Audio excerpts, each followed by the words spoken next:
Okay, good morning, good afternoon, good evening. This is Michelle in the background speaking. My video, something's going on with it, so we're going to continue this way. If you've been following along, we just finished fiduciary duties, and now we're going to go duties owed to customer.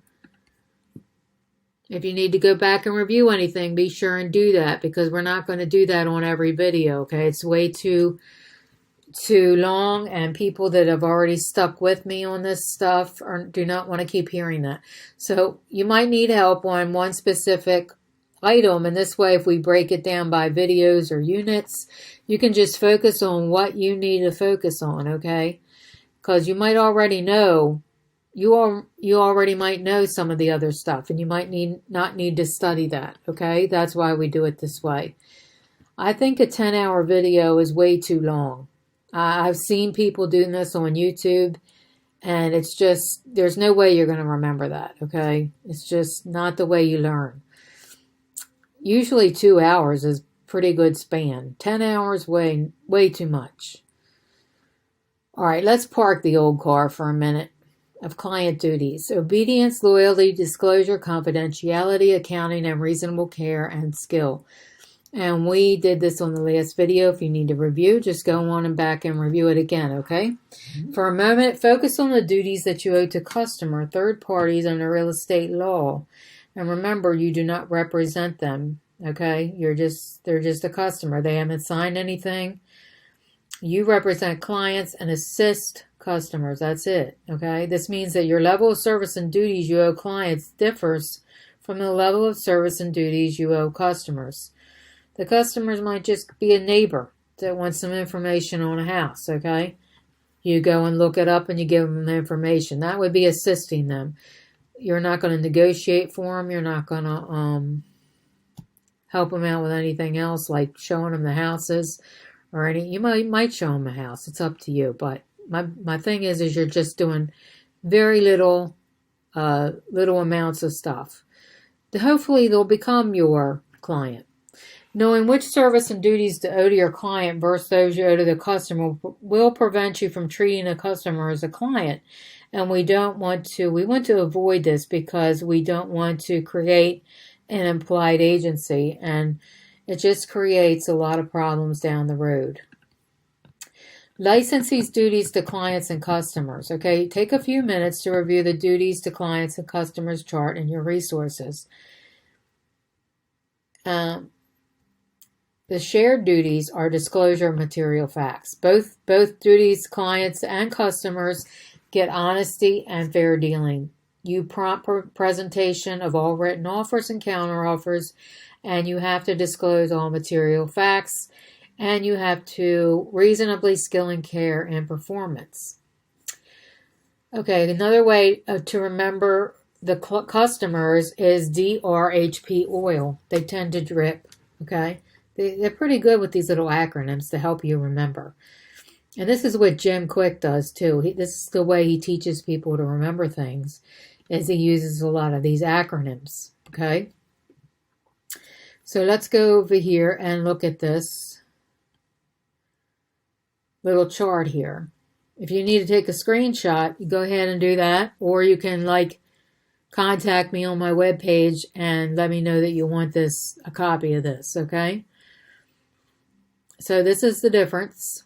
The client does get more. Let's see what they get. They get accounting, confidentiality, obedience, and loyalty. So they get undivided loyalty, okay, which is the difference between reasonable skill and care, or just honesty and fair dealing. Loyalty means I'm going to look out for your best interest above anybody else. All right. It's going to take a while to remember that, by the way. DRHP oil, almost like drip. Okay. All right, let's see. Duties to customers. Yes, obedience. DRHP. I don't think we're being obedient. No, we're not being confident, but yes, we're being skill and care. We're disclosing material facts. And we have to present DHRP. The P is presentation. The D is disclosure. Okay, let's see how we did. Oh, yes. See, those acronyms do help. Okay, if anybody needs a screenshot, there you go.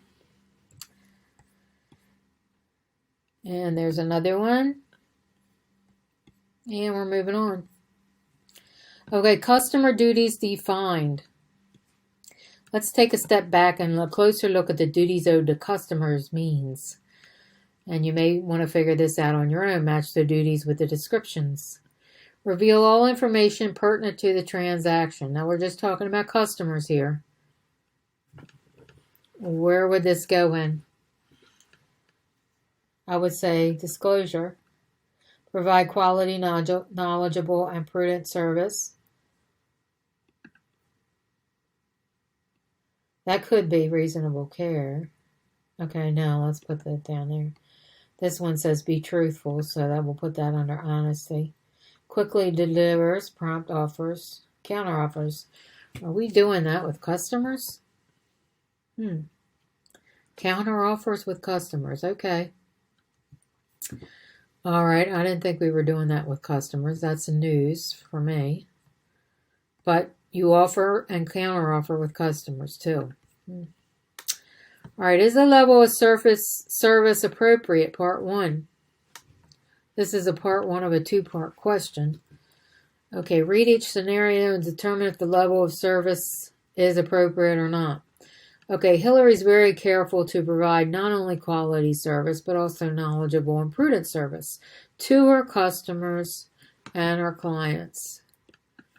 I would say yes. Regardless of whom he's working with, a client or customer, Damon prides himself on always putting the interests of those he doesn't work with. Yeah, I would say that's correct. Harrison's clients, the Harpers, told him they were really motivated to sell their home because they were struggling to make some mortgage payments and would take the first reasonable offer.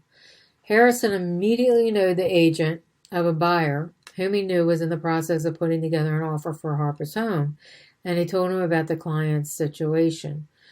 Now, is he protecting his seller? I mean, I don't think so, but let's see what this says. Yeah, that's correct. He is not looking out for the interest of his seller because the other people are going to offer the lowest they can possibly offer because now they know they're desperate to sell. So no, you don't want to do that. Even if they're in the same office, don't be doing that. All right, this one we got wrong. Let's look at this one. Okay, regardless of who he doesn't work with, he prides himself on always putting their interests ahead of those he doesn't work with. Not appropriate. Okay. Maybe I was reading that wrong. He prides himself on putting the interests of those ahead of those that he doesn't work with. I guess those he doesn't work with, he's not supposed to put their interests ahead. Okay. Appropriate. Not appropriate. Not appropriate. All right. Is the level of service appropriate? Part 2. Consuela has learned that her client failed to disclose certain information in the seller's disclosure statement. It's inappropriate, right?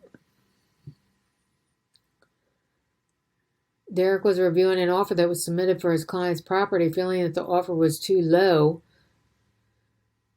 Derek contacted the buyer's agent and told her that the seller has rejected the offer.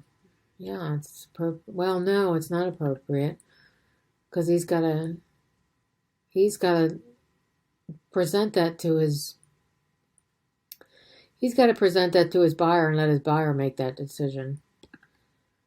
Okay, this one was wrong. Okay, let's see what's going on up here.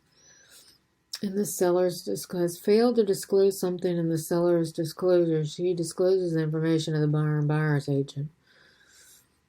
The level of service is appropriate because licensees have a fiduciary duty to disclose material facts to both clients and customers. Maybe I was reading that wrong. Okay. I must have been reading that wrong. because that's not the way I'm reading it. I read it as she's not disclosing information. Failed to disclose certain information. But she's disclosing it to buyers.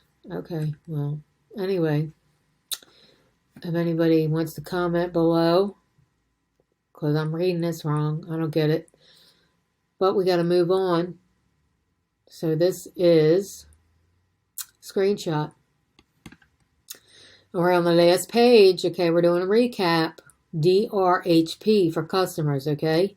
You ever get confused? That is your acronym. This is a study guide for taking your real estate exam, okay?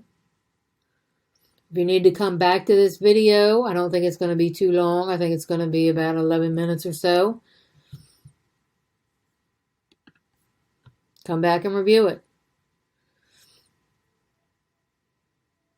That's it on lesson 3. I'll see you on the next video. Non-duties of licensees. Thanks for watching, everybody.